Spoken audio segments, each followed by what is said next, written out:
Então, agora na sequência temos mais uma apresentação, que desta vez vai ser feita pelo Miguel Duarte, e o tema é métricas Agile que contam. Não perca o seu foco. Bora lá, Miguel. Vou então partilhar o meu ecrã, só um momento. Penso que já estão todos a ver, correto? Sim, sem problema. Viva, sim. Portanto, o meu nome é Miguel Duarte, como o Nuno já me apresentou. Também trabalho na Galp, tal como um dos oradora anterior. E estou neste momento a liderar uma equipa de cerca de 10 Scrum Masters. Portanto, neste desafio que é a agilidade e que muito interessante. É assim, um dos temas que, de facto, no meu trabalho, nos últimos meses, me preocupou foi a questão das métricas. Foi um tema que nós tentámos melhorar, porque passámos, de facto, de um estado, no início da nossa aventura do Scrum, em que não tínhamos métricas, para um estado em que penso que já está com algum grau de maturidade. E, portanto, foi um tema que refleti bastante. E, portanto, é convosco que vou partilhar um bocadinho dessa experiência e da aprendizagem que tive. E, de facto, considero que este manter o foco e não dispersar, porque às vezes é a tentação, é muito importante.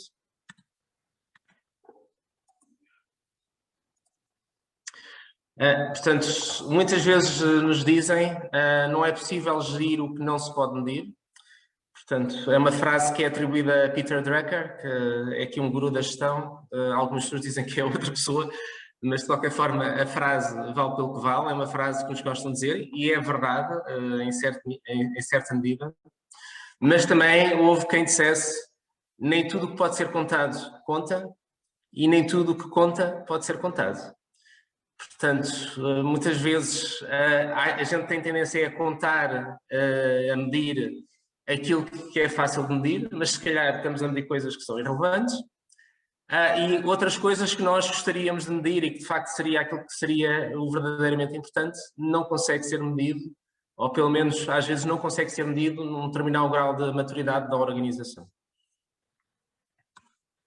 E também temos um problema frequente que entra lixo, sai lixo. Ou seja, se a nossa informação de base, se a nossa forma de produção de informação é má, se não temos informação suficiente, a gente pode querer implementar as métricas mais sofisticadas, que aquilo que vamos ter no fim é uma métrica que é verdadeiramente um lixo e na melhor das hipóteses não vai servir para nada, na pior das hipóteses vai gerar maus resultados. Agora em fundo tenho uma criança a chorar. Pior que isso. Nós podemos estar a gerar métricas, podemos gastar imensa energia nossa, dos nossos colaboradores, a gerar métricas, a gerar dashboards, portanto, não a produzir software, não a produzir soluções, a produzir informação.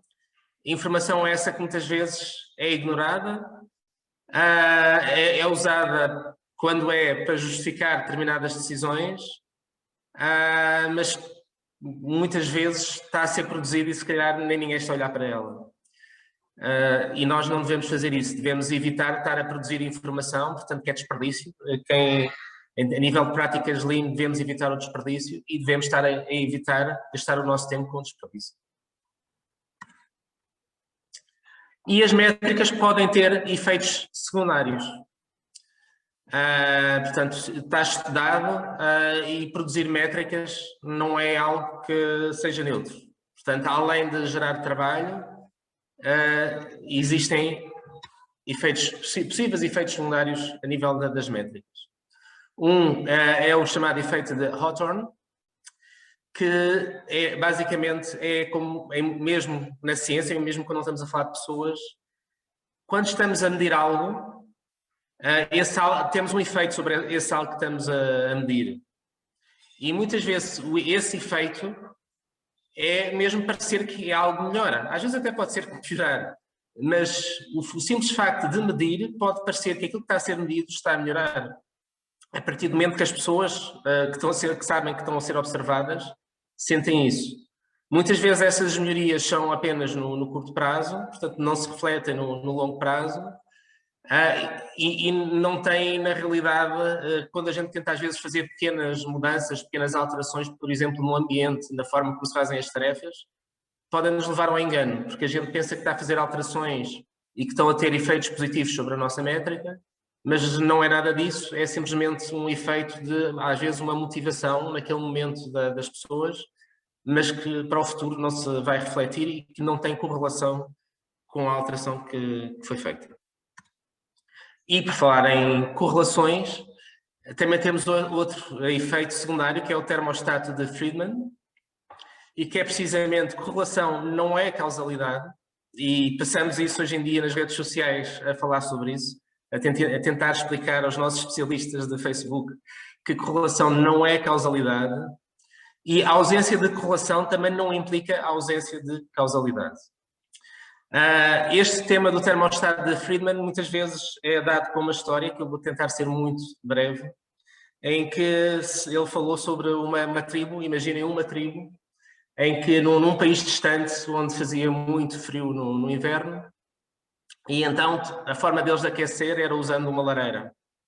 Então era muito árduo manter a lareira sempre acesa, tinham que se ir trocando uns com os outros, revezar, portanto era muito trabalhoso, tinham que ter a lenha preparada, e portanto os invernos nesta sociedade, neste país distante, os invernos eram sempre muito duros, até que um dia que eles ouviram falar num outro povo distante que usava termostatos. Então mandaram os seus melhores cientistas para analisar o que é que se passava nesse país distante e para perceber se não podia usar essa nova tecnologia no seu país. Então os cientistas foram, portanto, antes do inverno, depois veio o inverno, por lá ficaram a estudar, demoraram muito tempo, não percebiam porque é que eles não voltavam, até que eles regressaram. E então perguntaram, vieram de um país distante, portanto, perceberam como é que funciona nesse país? Eles disseram, sim, nesse país, de facto, eles não passam frio durante o inverno, usam um líquido que sai do solo e que lhes ajuda a aquecer as casas estão sempre a uma temperatura distante, de facto, é maravilhoso. Então, qual é a vossa solução? A nossa solução é entrar em guerra com esse país. Entrar em guerra com esse país. Mas porquê? Bem, é que aquilo que nós observamos é que, à medida que as temperaturas baixam, eles extraem cada vez mais líquido do solo. Portanto, detectamos aqui uma correlação em que quanto mais frio está, mais líquido é extraído do solo. Nós já lhes tentámos explicar isto e pedimos para eles pararem de extrair líquido do solo, mas eles recusaram-se a ouvir-nos. Portanto, a nossa solução é entrar em guerra com este país para parar a extração deste líquido do solo. Por outro lado, observamos que as suas casas têm sempre uma temperatura constante. Portanto, por mais frio que esteja, a temperatura das casas é constante. E como tal, parece-nos de facto que este líquido do Sol não tem absolutamente efeito nenhum na temperatura das casas. A extração deste líquido do Sol. E, portanto, tivemos aqui um grupo de supostos cientistas teóricos que chegaram a conclusões completamente erradas do que se passava no outro país. Isto é uma história, obviamente, mas muitas vezes na nossa realidade nós cometemos o mesmo tipo de erros. E, portanto, temos de ter o cuidado, quando implementamos métricas, de não tirar conclusões erradas derivado dessas métricas. Depois temos um terceiro efeito possível, efeito secundário, que é a lei de Goodhart. É quando uma medida torna-se uma meta, ela deixa de ser muitas vezes uma boa medida. E daqui vem logo uma recomendação, que é não definir objetivos paramétricos. Em Portugal nós temos aqui um exemplo, muitas vezes, que é, nós temos uma métrica que temos todos os anos, que é para as escolas, e portanto temos um ranking de escolas, e aquilo que se vê é que as escolas muitas vezes alteram a sua forma de funcionar, não para educar melhor os alunos, que era aquilo que era suposto a métrica do ranking de escolas medir, era o bom ensino das escolas, mas pura e simplesmente para enganar a métrica. E para conseguir figurar bem no ranking, que é para atrair mais alunos. Portanto, na realidade, tornou-se uma meta, as escolas têm uma meta, obviamente, particularmente as privadas, que é trazer mais estudantes. A métrica está a distorcer muito, provavelmente, muitos da forma como se trabalha nessas escolas, sem necessariamente o resultado final ser melhor. Portanto, nas nossas empresas temos de ter o cuidado de usar a métrica para tentar otimizar a forma como trabalhamos, para conseguir nos nossos sprints a melhoria contínua, mas não transformar isto num objetivo que depois, por exemplo, tenha compensações financeiras para os colaboradores. Finalmente, temos outro efeito secundário, que é dos incentivos perversos, que também tem muito a ver quando se transforma métricas em objetivos financeiros. Há aqui dois exemplos que posso aqui apresentar para estes incentivos perversos, que é a Amazon e a Microsoft, e nas duas existe internamente uma métrica que tem a ver com a rotação a nível da equipa. E então, todos os anos, eles têm que atingir um determinado objetivo a nível da rotação da equipa. Aquilo que acontece é que o management quer proteger as pessoas de que gosta e que trabalha com management, mas estão-lhe a impor esta métrica e provavelmente são avaliados a nível desta métrica. E então, apesar de não ser política oficial das empresas, portanto, a Amazon até já veio a público dizer que o hire to fire não é política da empresa, mas depois, internamente, já muitos empregados disseram que na prática é isto que acontece. Estas empresas contratam pessoas durante o ano com o simples objetivo de ter pessoas para despedir no ano seguinte. Portanto, para conseguir respeitar a métrica a nível de rotatividade de pessoas, tem um mínimo que tem que acontecer. E, portanto, criou-se aqui um incentivo perverso, provavelmente derivado do uso de uma métrica errada e também de se ter transformado esta métrica em algo que tem impacto depois na vida a nível do management. E com isto, diria que é importante manter o foco a nível de métricas. É assim, medir frequentemente. Portanto, a cada sprint devemos medir. Devemos usar as nossas retrospectivas para analisar aquilo que estamos a medir. É assim, as métricas têm que ter utilidade, portanto, para a nossa equipa, para o nosso trabalho. Se a métrica não estiver a gerar mais-valia, se não estiver a promover melhorias, devemos descartá-la. As métricas, uma vez criadas, não devem permanecer em uso para sempre. Não devemos estar a produzir informação para sempre se ela não estiver a promover melhorias dentro da nossa equipa. Demasiadas métricas geram desperdício e confusão. E isto é algo característico do ser humano. Se nós de repente tivermos 20 valores para olhar todos os sprints, se calhar não vamos conseguir retirar valor da informação que estamos a gerar. E, portanto, devemos ser focados, devemos ter métricas que, de facto, sejam úteis e consigam ser analisadas. A opinião dos autores sobre estes temas varia. Normalmente, muitas vezes dizem, se estamos a começar nas nossas equipas a usar métricas, devemos usar uma ou duas métricas. No máximo, alguns autores dizem que é no máximo 5 métricas, ou, na pior das hipóteses, 10. Eu, pessoalmente, acho que 10 métricas já começa a cair no exagero. Eu tenderia a dizer que o máximo, se calhar, anda à volta das 5, a nível daquelas métricas que são que estamos todos os sprints a analisar e que estamos a gastar, de facto, o nosso tempo para as produzir. E, mais uma vez, repito, métricas não devem ser fonte para avaliação e prémios. Devem ser, é uma fonte para a melhoria contínua da nossa equipe.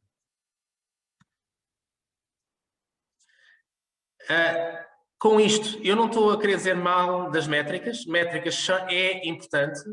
Aliás, métricas são fundamentais para trabalharmos em Scrum. É assim, o empirismo do Scrum baseia-se precisamente em informação que se quer científica e as métricas são isso. As métricas promovem menos desperdício, ajudam ao autoaperfeiçoamento, ajudam à melhoria contínua, ajudam a entregar valor e também têm tudo a ver com os nossos pilares do Scrum, quer com a transparência, a inspeção, a adaptação. Portanto, métricas são importantes. Agora, têm que ser focadas e tem que ser as métricas certas para nós, para as nossas equipas. Isso, aliás, é outro ponto, é assim, não devemos usar simplesmente as métricas dos outros, devemos perceber quais são as métricas que se aplicam à nossa organização e à nossa equipa. Como escolher a métrica certa? As métricas são feitas, e estou-me outra vez a repetir, é para ajudar a nossa equipa. As métricas não devem sobrecarregar a equipa. Nós não queremos gastar 10% do tempo da nossa equipa a produzir métricas. A equipa está lá é para produzir software. Por isso, vamos arranjar métricas, de facto, que sejam fáceis de fazer, rápidas, que não subcarreguem o dia-a-dia da equipa. As métricas não devem retirar o foco da equipa daquilo que é importante. Que tipologias de métricas existem? Existem métricas... alguns autores dizem que dividem nestes 3 tipos de métricas. Portanto, tem produto, processo e projeto. As métricas de produto são métricas que nos ajudam a medir se a qualidade do produto é ótima, ajudam-nos a responder a esta questão. As métricas do processo ajudam-nos a perceber se estamos a desenvolver o produto da forma certa. E as métricas do projeto ajudam-nos a perceber se estamos a entregar o pretendido no momento certo. Produto. Nós somos o que repetidamente fazemos. A excelência, então, não é um ato, mas um hábito. E isto também tem tudo a ver com o Scrum. Repetir, repetir, repetir. E a excelência obtém-se com a repetição. E as métricas vão-nos ajudar nisso. A nível de produto, há algumas métricas que que podem ser usadas e que quero aqui destacar. Uma primeira é o número de defeitos escapados, que é o número de defeitos que está a entrar em produção, ou a percentagem de defeitos sobre o número de histórias que passamos a produção. E um elevado número de defeitos escapados é uma indicação de falha sistémica. Obviamente, nós estamos em melhoria contínua. Aquilo que queremos, o que será desejável no futuro, é diminuir o número de defeitos escapados. Defeitos no sprint. Portanto, estes são os defeitos que nós apanhamos no próprio sprint. Portanto, aqui temos os defeitos que são detectados pelo nosso tester ou pelo nosso product owner. E aqui há uma indicação do potencial de melhoria a nível dos developers, portanto, dos nossos programadores. Cobertura de testes. Portanto, não mede a qualidade, neste caso, mas mede a percentagem de código que está a ser testada. E, portanto, isto é um indicador de qualidade. O nosso objetivo aqui, um objetivo se calhar em software difícil, mas é 0 defeitos a nível da passagem em produção. E é para isso que devemos trabalhar e que devemos ambicionar. Portanto, a minha sugestão de métricas a nível de produto são estas 3. Defeitos escapados, defeitos no sprint e cobertura de testes. Há muitas outras métricas. Da minha experiência a nível de trabalho e daquilo que tenho lido muito sobre este tema, considero que estas são as métricas que provavelmente serão mais relevantes a nível de Scrum para o dia-a-dia. De seguida, a nível de processo. Melhorar é mudar. Ser perfeito é mudar frequentemente. E isto foi Winston Churchill que disse isto. Portanto, ele já tinha um bocadinho de agilista.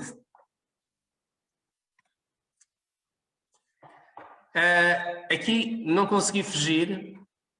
A métrica mais comum que nós usamos em Scrum é a velocidade, mas é uma métrica perigosa.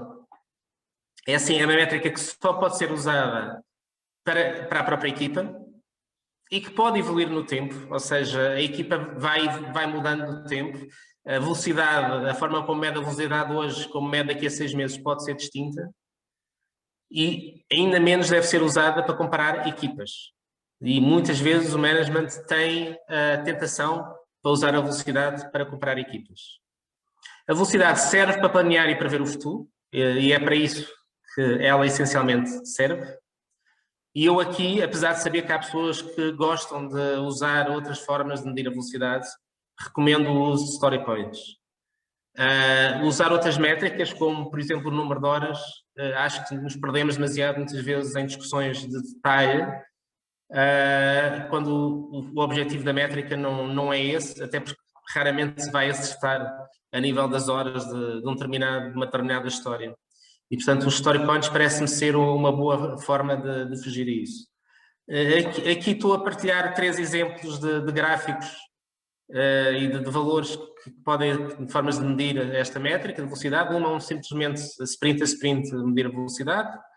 O outro é o conhecido burn down.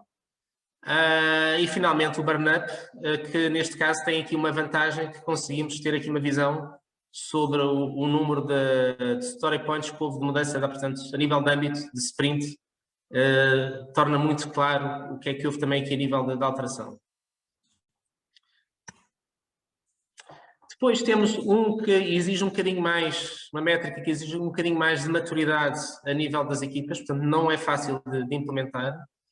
Portanto, temos o lead time, que em português diria que pode ser traduzido como tempo de espera, que é o período que decorre entre o pedido recebido e o pedido entregue.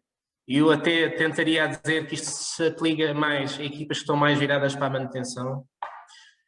E temos o cycle time, portanto o tempo de ciclo, que é o período entre a produção, começamos a produção, começamos a desenvolver a história e o momento em que ela fica ou em produção ou fica está pronta para ser feito o deploy em produção.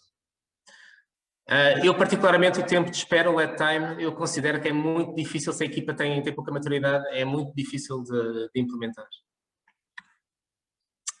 Depois temos o diagrama de fluxo cumulativo, que nos dá informações também como o anterior, portanto dá-nos o lead time, dá-nos o cycle time, mas este gráfico consegue-nos ver também novas tarefas, portanto o backlog se está a crescer ou não está a crescer, conseguimos perceber onde é que está a haver, quais são, portanto a nível dentro da nossa equipa, quais são as áreas onde é que pode eventualmente haver uma acumulação de tarefas e onde eventualmente tem que haver uma intervenção, se o work in progress está a aumentar ou não está a aumentar.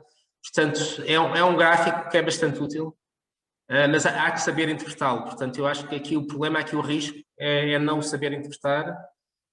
Tem uma grande vantagem, se usamos ferramentas como o Gira, é que é gerado automaticamente e, portanto, aqui este tipo de métrica não demora tempo a ser gerado, desde que a informação seja bem produzida. Aliás, tal como o primeiro, o burn down e a velocidade, também o Gira gera automaticamente.